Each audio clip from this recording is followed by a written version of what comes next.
Tahun 1948 terjadi pemberontakan di Indonesia yang dipimpin oleh Sekar Maji Marijan Kartosuwiryo. Ambisinya adalah mendirikan Negara Islam Indonesia atau disingkat NII. Dan pada tahun yang sama dia membentuk Tentara Islam Indonesia yang bertujuan untuk melawan pemerintah pusat. Kemudian di tahun berikutnya Kartosuwiryo memproklamasikan berdirinya Negara Islam Indonesia yang mengklaim seluruh wilayah Indonesia sebagai kekuasaan NII. Upaya pendirian NII pun tercium oleh pemerintah pusat. Prajurit dikerahkan untuk menggagalkan pendirian negara Islam itu.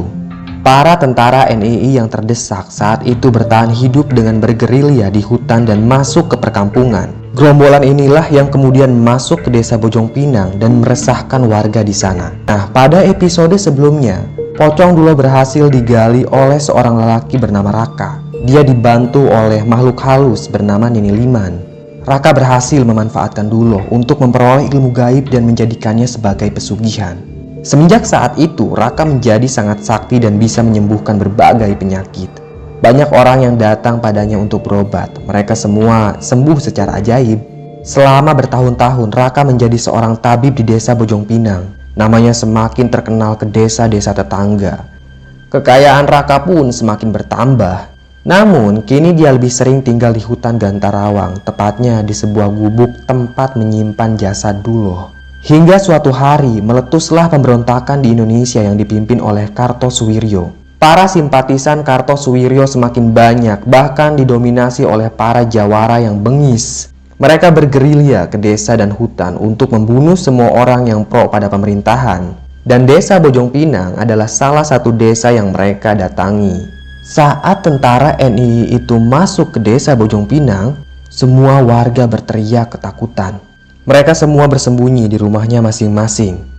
Ketua gerombolan yang bernama Akeng menangkap seorang penghulu di desa Bojong Pinang. Penghulu itu memang dikenal sebagai orang yang pro pemerintah. Akeng menyeret si penghulu dengan cara menjambak rambutnya seperti anjing kusta yang sangat hina. Si penghulu itu dibawa ke tengah-tengah kampung. Lalu anak buah Akeng menggotong sebuah meja yang mereka bawa dari pasar. Si penghulu itu kemudian dinaikkan ke atas meja. Ia dipukuli oleh Akeng dengan menggunakan bambu sampai babak belur. "Kau itu pro pemerintah kan?" bentak Akeng sambil memukul si penghulu. Dia mengaduh kesakitan, lalu tubuhnya jatuh dari atas meja. Tak lama kemudian anak buah Akeng mengangkat kembali tubuh si penghulu ke atas meja. Wajahnya sudah bonyok dan penuh dengan darah. "Kau mau selamat?" tanya Akeng. Si penghulu berlutut sedangkan Akeng berdiri di belakangnya. "Iya tuan, ampunkan saya," rintih si penghulu. Kata-kata yang keluar dari mulutnya sudah tidak terlalu jelas karena bibirnya jontor. "Nah, kalau kau mau selamat, coba teriak seperti ini. 'Hidup Negara Islam Indonesia,'" kata Akeng sambil menatap langit. Tapi si penghulu ini diam saja. Dia memang tidak mau mengakui berdirinya NII. Perlahan si penghulu mengepalkan tangannya, lalu ia angkat ke udara. "Hidup Indonesia!" teriak si penghulu dengan lantang dan keras. Dia memang teguh pendirian dan tidak mau mengakui adanya Negara Islam Indonesia. Tentu saja hal itu membuat Akeng marah. Dia langsung mencabut golok dari serangkanya, lalu menebas leher si penghulu. Golok itu sangat tajam, maka dengan sekali tebasan saja, leher si penghulu seketika putus. Kepalanya menggelinding jatuh dari atas meja. Darah muncrat kemana-mana, bahkan membasahi wajahnya Akeng. Si Akeng ini memang sudah gelap hati. Dia tidak jijik dengan darah yang muncrat ke wajahnya. Akeng malah menjilat percikan darah di sekeliling bibirnya itu. Warga yang mengintip dari celah bilik rumah bergidik ngeri melihat manusia dipenggal seperti ayam. Tak ada satupun dari mereka yang berani keluar dari rumah. Jumlah gerombolan itu sangat banyak, sehingga tidak ada warga yang berani berontak. "Semua warga, kuperintahkan untuk kumpul sekarang juga," teriak Akeng. Golok yang bersimbah darah masih ia pegang. Tapi tidak ada yang menghiraukan perintah Akeng. Semua orang tetap bersembunyi di dalam rumahnya masing-masing. "Sekali lagi, kalau kalian tidak mau kumpul di depanku, maka aku akan bakar rumah kalian," teriak Akeng. Seketika saja warga keluar dari rumah dengan raut wajah ketakutan. Mereka semua tertunduk sambil sesekali melirik pada Akeng yang sedang memegang golok. Warga kampung dikumpulkan, mereka duduk di atas tanah. "Ini namanya kampung apa?" tanya Akeng pada salah satu warga. "Kampung Babakan," kata seorang lelaki dengan terbata-bata. "Kalau desanya desa apa?" "Ini desa Bojong Pinang, Tuan," jawab lelaki itu. "Ada berapa kampung di desa ini?" Akeng kembali bertanya. "Cuma 3, Tuan," jawab lelaki itu. "Kalian semua menyebar ke kampung lainnya, kumpulkan semua orang di desa ini," pinta Akeng pada anak buahnya sambil mengarahkan golok. Anak buah Akeng menyebar ke perkampungan yang ada di desa Bojong Pinang. Mereka pun berhasil mengumpulkan semua warga desa Bojong Pinang. Dan di antara warga itu, ada seorang lelaki yang berani menentang para gerombolan. Dia adalah Ojot, salah satu ketua kampung. Ojot marah-marah sambil memaki para gerombolan. Ia pun dipukuli sampai babak belur lalu diseret menghadap Akeng. Ojot dinaikkan ke atas meja. Ia dipaksa berlutut di hadapan Akeng. Bukannya takut, Ojot malah tertawa terbahak-bahak. "Kalian semua masuk ke desa yang salah. Ini desa pocong. Kalian semua akan mati," kata Ojot. Si Ojot ini memang dekat dengan Raka. Dia bahkan sudah pernah melihat jasad Duloh yang disimpan dalam gubuk. Mendengar kesaksian Ojot, si Akeng malah tertawa terbahak-bahak. "Apa katanya? Dia bilang di desa ini ada pocong," kata Akeng sambil terus tertawa sampai mengeluarkan air mata. Setelah itu, Akeng langsung menebas leher Ojot dari belakang. Semua orang yang melihat kejadian itu berteriak sambil menangis. Setelah kepala Ojot putus, Akeng menendang tubuh lelaki itu sampai jatuh dari atas meja. "Ada lagi di sini yang percaya sama pocong?" tanya Akeng dengan wajah angkuh. Tak ada satupun warga yang menjawab. Mereka takut dipenggal seperti Ojot.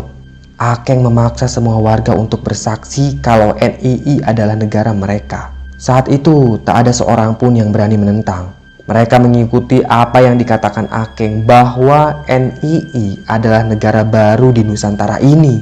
Setelah selesai bicara, Akeng menyuruh warga untuk melakukan aktivitas seperti biasanya.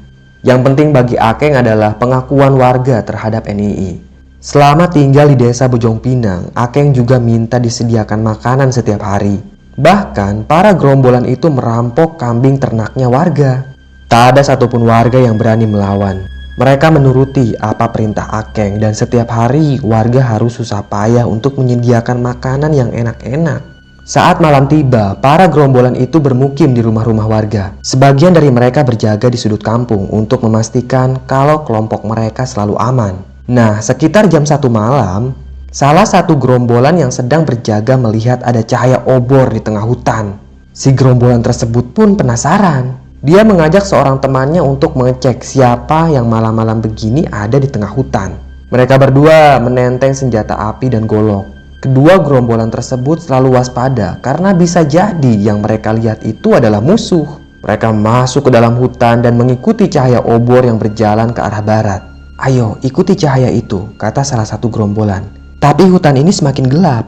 Aku ambil obor dulu ya," jawab temannya. Dia pun kembali ke perkampungan dan mengambil obor lalu menghampiri temannya. Dengan berbekal obor, mereka masuk ke dalam hutan mengikuti cahaya tersebut. Anehnya, kalau mereka berhenti, cahaya obor yang mereka lihat juga berhenti. Dan kalau mereka jalan, maka cahaya itu juga semakin jauh. Hal itu membuat kedua gerombolan semakin penasaran saja. Di tengah-tengah perjalanan, tiba-tiba mereka mendengar suara lirih seorang lelaki. "Geteh!" begitu suaranya. Kedua gerombolan berhenti, mereka saling tatap. "Kau dengar suara itu?" tanya salah satu gerombolan. Temannya mengangguk, bulu kuduknya mulai berdiri. Kalau dalam bahasa Jawa dan Sunda, getih itu artinya darah. Suaranya bersumber dari sebelah kanan mereka. Kedua gerombolan itu melirik ke arah kanan dan tak jauh dari tempat mereka berdiri ada sebuah gubuk yang ukurannya cukup besar. Itu adalah gubuknya Raka. Kedua gerombolan pun mendekati gubuk itu. Kedua gerombolan tersebut tidak langsung masuk ke dalam gubuk. Mereka mengintai dari belakang gubuk dan mendekat pada dinding bilik. Dan dari celah bilik bambu itulah mereka menyaksikan kejadian yang sangat mengerikan. Kebetulan yang mereka intip itu adalah kamarnya Duloh. Suasana kamarnya remang, hanya ada sebuah lampu canting yang menjadi penerang kamar. Di dalam kamar itu, tampaklah Raka yang sedang melakukan sebuah ritual. Dia berpakaian layaknya bangsawan Jawa, dan ada rantai arloji yang menggantung di kantong jasnya. Raka juga mengenakan belangkon bercorak batik. Ia duduk sila, kedua matanya terpejam, bibirnya bergetar mengucapkan mantra. Tepat di hadapan Raka ada sebuah mangkuk yang berisi darah. Entah darah apa, yang jelas masih tampak segar. Selang beberapa saat, Raka bangkit sambil memegang mangkuk berisi darah. Ia berjalan perlahan menghampiri sosok Duloh yang tengah bersandar pada dinding bilik. Kedua gerombolan kaget melihat sosok Duloh yang dibungkus mengenakan kain putih. Wajah Duloh tampak sangat pucat, namun tidak membusuk. Ilmu Pancasona yang dimiliki Duloh membuat tubuhnya tidak bisa membusuk. Kedua mata Duloh terpejam, tapi mulutnya terus mengucapkan kata getih yang terdengar lirih dan mengerikan. Raka mengguyurkan semangkuk darah tepat di kepalanya Duloh. Saat itu juga Duloh bergetar. Kedua matanya melotot dan bola matanya hitam semua. Duloh meraung, suaranya menggema di langit. "Ayo kita pergi dari sini," ajak salah seorang gerombolan pada temannya. Namun saat mereka akan pulang, entah kenapa kedua kaki mereka seperti dipaku ke tanah. Mereka tidak bisa bergerak sama sekali. Kedua gerombolan tersebut panik. Mereka mengintip kembali pada celah bilik, namun Raka dan Duloh menghilang entah kemana. Kamar itu kosong seperti tidak berpenghuni. Saat mereka berdua sedang berusaha menggerakkan kedua kakinya, tiba-tiba saja ada yang meludahi kepala mereka dari atas. Ludah itu sangat bau busuk. Bahkan kedua gerombolan sempat muntah mencium bau busuk itu.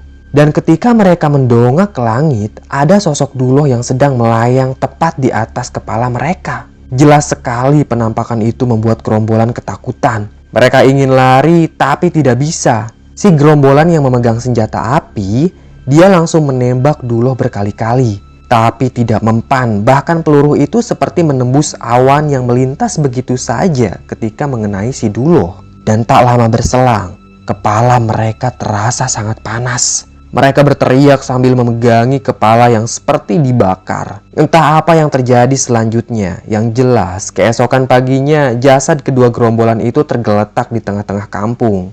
Kepala mereka membusuk, rambutnya juga rontok. Melihat anak buahnya mati, Akeng pun ngamuk. Dia mengumpulkan seluruh warga untuk mencari pelaku pembunuhan ini.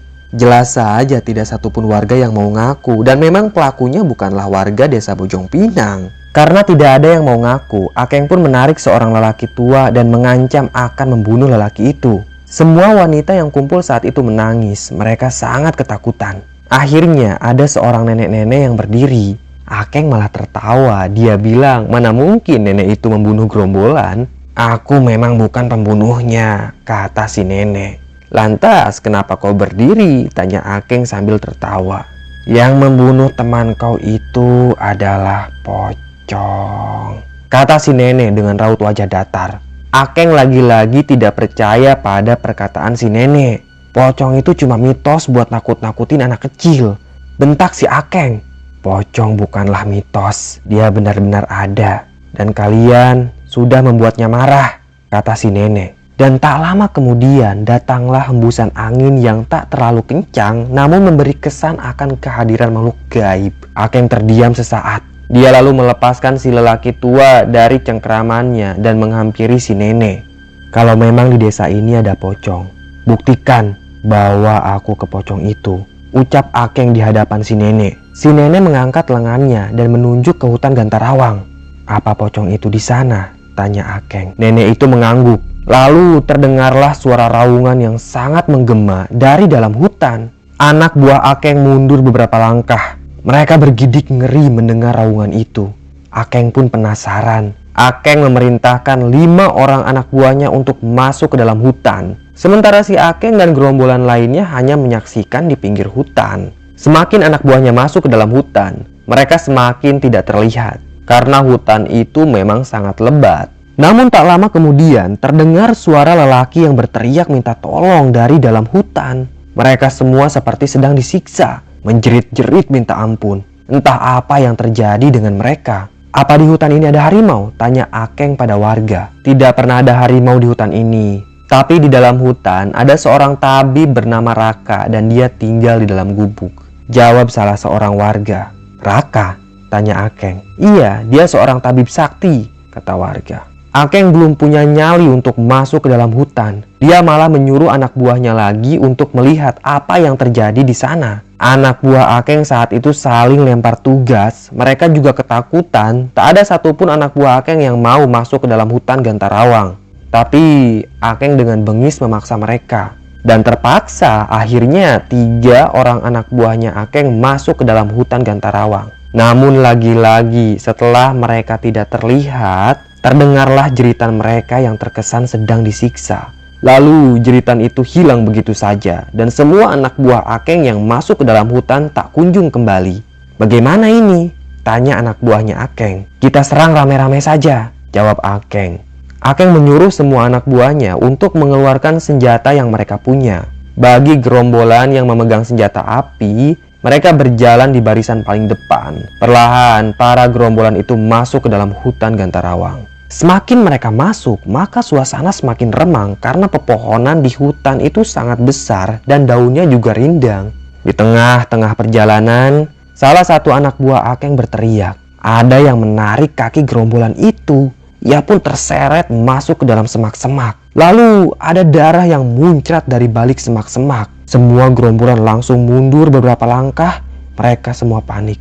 Akeng berusaha untuk tetap tenang. Namun saat itu juga satu persatu anak buahnya Akeng diseret masuk ke dalam semak-semak oleh makhluk misterius. Darah muncrat kemana-mana. Hingga akhirnya yang tersisa tinggal Akeng sendirian. Napas Akeng terengah-engah. Dia mulai ketakutan. Dia lari sekuat tenaga menuju desa Bojong Pinang. Namun anehnya, semakin Akeng lari, dia malah semakin tersesat. Seharian Akeng berusaha menemukan jalan keluar dari hutan Gantarawang. Namun usahanya itu sia-sia. Akeng merasa dia hanya berputar-putar saja di tempat yang sama. Malam pun tiba sementara Akeng masih tersesat di hutan Gantarawang. Dia berhenti di bawah pohon besar karena melihat sebuah gubuk. Tepat di depan gubuk itu ada obor yang ditancapkan. Akeng pun merasa lega karena ternyata ada warga yang tinggal di tengah hutan seperti ini. Buru-buru dia menghampiri gubuk tersebut. Tanpa mengetuk pintu, Akeng langsung menerobos masuk. Tak ada siapa-siapa di dalam gubuk. Namun ia melihat ada 2 kamar yang pintunya ditutup rapat. Kemudian terdengarlah suara lirih dari dalam kamar. Akeng melangkah perlahan. Dia sangat waspada. Golok di tangan kanannya siap menebas siapapun yang menyerangnya. Akeng mengintip dari celah pintu bambu itu. Dan dia sangat terkejut dengan apa yang dilihatnya. Di dalam kamar itu ada tumpukan mayat anak buahnya Akeng. Mayat itu satu persatu digerogoti oleh Pocong Duloh. Akeng mundur beberapa langkah. Dia hendak keluar dari gubuk tersebut, namun pintu gubuknya tertutup sendiri. Dia pun berusaha mendobrak pintu gubuk tersebut dengan sebuah golok yang ia punya. Namun sebelum Akeng berhasil keluar, pintu kamar Duloh terbuka perlahan. Akeng menoleh dengan wajah ketakutan. "Getih!" Suara lirih terdengar kembali dari dalam kamar Duloh. Selanjutnya entah apa yang terjadi, yang jelas Akeng berteriak seperti sedang disiksa. Darah muncrat ke dinding bilik. Beberapa saat kemudian, teriakan Akeng tak terdengar lagi. Dia pasti sudah tewas. Sosok Raka keluar dari gubuk itu. Dia masih berpakaian seperti bangsawan. Namun pada jas hitamnya itu ada bercak darah. Raka berdiri di depan gubuknya, kedua tangannya di belakang punggung. Ia pun mendongak ke langit, tatap wajahnya santai dan datar.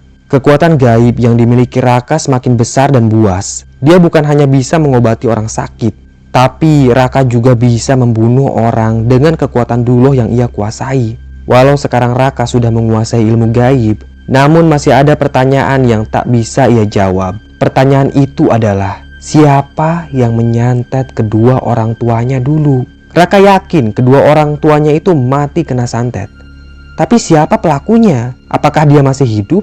Raka masuk kembali ke dalam gubuknya lalu membaringkan diri di atas tempat tidur. Ia memejamkan mata mencoba untuk tidur. Sesekali Raka mendengar suara Pocong Duloh yang sedang lahap menyantap para gerombolan. Dan keesokan paginya, ada warga yang menemukan kepala Akeng tergeletak di tengah-tengah jalan. Bukannya dikubur, warga malah menancapkan kepala Akeng pada sebuah bambu runcing. Lalu kepala gerombolan itu dipajang tepat di pinggir gapura desa Bojong Pinang. Warga melakukan itu karena mereka kesal terhadap ulah si gerombolan. Setelah para gerombolan itu dibunuh oleh Pocong Duloh, desa Bojong Pinang kembali aman. Mereka pun beraktivitas seperti sedia kala. Selesai.